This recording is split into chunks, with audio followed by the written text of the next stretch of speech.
My name is Rosie Moore, and I'm here with my husband, Marcus Moore. I started care with the doctor, of course, immediately, and then about 2-3 months into the pregnancy, I started having some complications.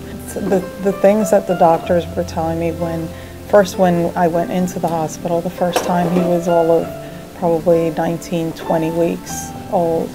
And the doctor said, he's not viable, he won't make it if we have to deliver, but your health is more important because you are at stroke level. Then the second admission, he was about 21 weeks or so. And again, they said, we can try and take care of him, but the chances that he would live, I mean, the stuff that the doctors were saying was very scary. All the things, his life would not be normal. Dr. Jackson, my OB, recommended that I have a high-risk ultrasound. He found a different problem. In addition to my blood pressure, I had a reverse flow in the umbilical cord. That was a different complication. The more that my blood pressure went up, it seemed that the better the baby was because it would push the blood volume to him, but it was a danger to me. And the more controlled my blood pressure, then the less blood that he was receiving with food and nutrients. So the body was causing a terrible reverse flow, which he said we will have to take him earlier because of the fact that he can have intrauterine growth retardation and a bunch of other medical problems. The one night that I told Mark, go home, nothing's happening. We're just hanging out here waiting. And I called him and he was on his way to work, and I said, they're taking the baby now because they can't find his heart rate, and they found his heart rate and he had decelerations or whatever. It wasn't normal. I really didn't see him for 2 days except a picture that a nurse took and sent it with Marcus, and that was the first time I ever saw him on picture. She eventually did get to see the baby as she came out of it, and we just worked through it, moment by moment.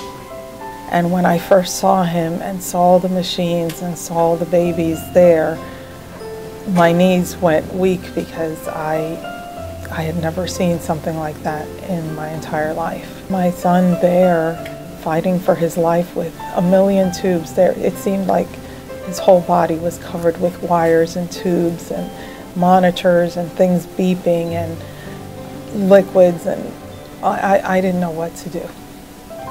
Even though I didn't have to do anything at that time, but they were telling me, this is what this tube is for, this is what's helping him to do this, and they explained everything. And a part of me wanted to know because the curiosity of being a nurse, but at that time I wore my mom hat, and it was more, when is he coming home?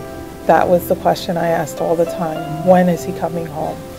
And little did I know the recovery would be very, very long. But the team of nurses,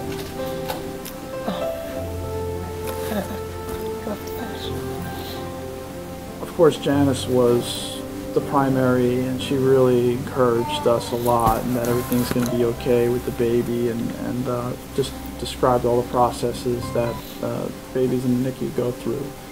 But we just adjusted from day to day. Things got better as time went on, but the nurses always made us feel comfortable.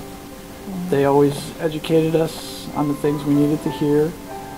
Sometimes things that we didn't want to hear, but things that we needed to know about the baby. But the nurses were always great, and they really made all the difference, because there's certain stages where we were, just going through that difficult time as parents, and the right nurse would be there to say the right things to us to really help us.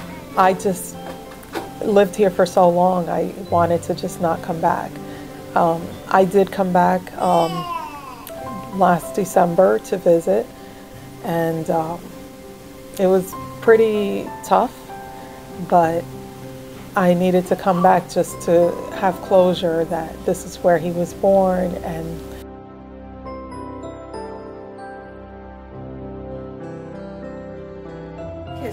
you go like this, put it, you won't put it here. Give it to Janice, look at her. No, there you go. You want to sing the back?